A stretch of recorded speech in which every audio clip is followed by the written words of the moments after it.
This is child abuse. This report coming out on the Telegraph today that's on their front page is absolutely beyond belief. The NHS is allowing toddlers to access gender treatment. They clearly have learnt nothing from that CAS review that revealed the shocking scale of trauma that has been caused to young children by the gender services given at places like that Tavistock clinic by the NHS. Yes, things have changed and they're no longer handing out puberty blockers left, right, and centre, but the fact that they are still providing gender treatment, not just to young kids, but to literal toddlers, is beyond belief. The wokery is still alive and kicking in the NHS, and the woke staff there will not go down without a fight. Let's take a look at this article in the Telegraph. It says the NHS is treating nursery-aged children who believe they are transgender after watering down its own guidance, that being guidance that came out to change track after the CAS review. The health service was previously set to introduce a minimum age of 7 for children to be seen by its specialist gender clinics, claiming anything less was, quote, just too young. But they've removed that limit now. 7 was clearly way too old. Clearly under 7s and little toddlers who are like 1, 2, 3 years old need to be accessing gender services. It's just beyond belief. So the proposals have been changed and that limit has now been removed, which means that toddlers are being able to access gender services. And a source close to the consultation process of this new guidance said that NHS England had, quote, caved to the pressure of trans activists to remove the limit. So sounds like this is not because of any proper evidence and statistics or whatever that show that it is a positive thing to be providing these gender services to toddlers. It is because they caved into the pressure. This is not medicine. This is science. This is not science. This is wokery, without a doubt. The children are not given powerful drugs such as puberty blockers at the clinics, like they horrifyingly were before that CAS review came out. Poor Dr. Cass has been having to basically live in hiding since that review came out because the trans activists basically want her dead. The Rainbow Greens, the LGBT wing of the Green Party, said that it is a social murder charter. They are out to get her like wolves for what she did, but she brought a bit of common sense, Dr. Cass, with that review, and that now means there are no more puberty blockers, thank God, and that they offer counselling and therapy instead. So luckily these toddlers will, as a consequence of the CAS review, not be given puberty blockers, but the fact that they are still being treated for gender dysphoria essentially is just beyond belief. It's just kids being kids. When I was a little kid, I thought I was all sorts of things. I thought I was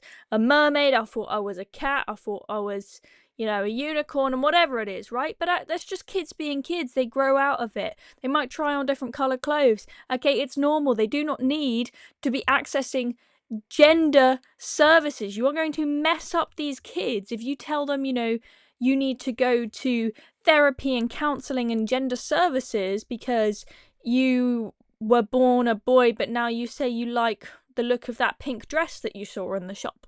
It's just beyond belief. Up to 10 children of nursery age are being treated, while as many as 157 children aged 9 or younger have been referred to the clinic. So small numbers, but still shocking that even a single little toddler of nursery age is being treated by the NHS. It's just beyond belief.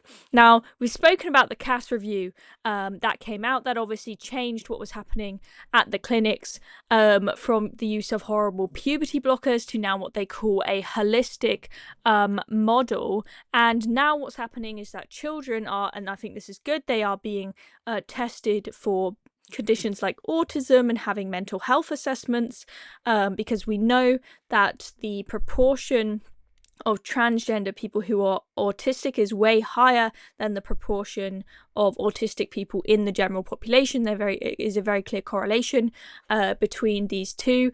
But the data shows the number of nursery-age children referred to the new services is said to be fewer than 10, but it sounds like we do not have the exact figure of how many, and we also do not know exactly how many of them are under 5, because they've said they won't give us that data because it would potentially mean that the children can be identified. But the fact that there are 157 children under 10 on the waiting list is pretty shocking, and the Telegraph says that raises the prospect that dozens of under 7s have been referred to the clinics as a result of the about turn. So absolutely shocking stuff. And you know, we have had wedge treating, you know, as I've said, we've got puberty blockers. They are ruled out now. You're not going to be able to access those. And obviously we've had that fantastic ruling from the Supreme Court that says that, you know, women in the Equality Act refers to biological women, refers to biological sex. So they are, you know, wedge treating is telling us now that women's only spaces in NHS hospitals will be for biological women. But these lefties are not going to go down without a fight. There is a huge backlash against this. The fact that trans activists were able to get the NHS to change their guidance and get rid of that limit of age 7 on accessing gender treatment really does show you that the wokery very much is still alive and kicking, and they will not go down without a fight. And that very much concerns me when it comes to NHS services being provided for children. So the Telegraph article says the guidance has raised fears that the new services could repeat mistakes made at the Tavistock Clinic, which was seeing 3 new children under 7 each month until it was shut down. Why were any children under the age of 7 being sent to that horrific clinic? Honestly, it gives me nightmares, the fact that that clinic even existed and what they were doing there. It is beyond belief what we have done, using our children in this country literally as lab rats and experimenting on them with these drugs, not telling them any of the negative side effects of these drugs, just saying, oh, puberty blocker, it's just a pause button, you just press play again once you stop taking them, when actually it's caused some, you know, horrendous long-term consequences to the bodies of some children, not to even mention the mental toll that it has taken. So I am quite worried, and I really hope that what is happening at these new gender clinics provided by the NHS after the Cass review, that people are watching those clinics with a very beady eye, and good on the Telegraph and picking up on this, because we cannot allow the woke staff to allow those places to spiral and to push the rules best they can, bend the rules, change the rules to make them damaging to children again.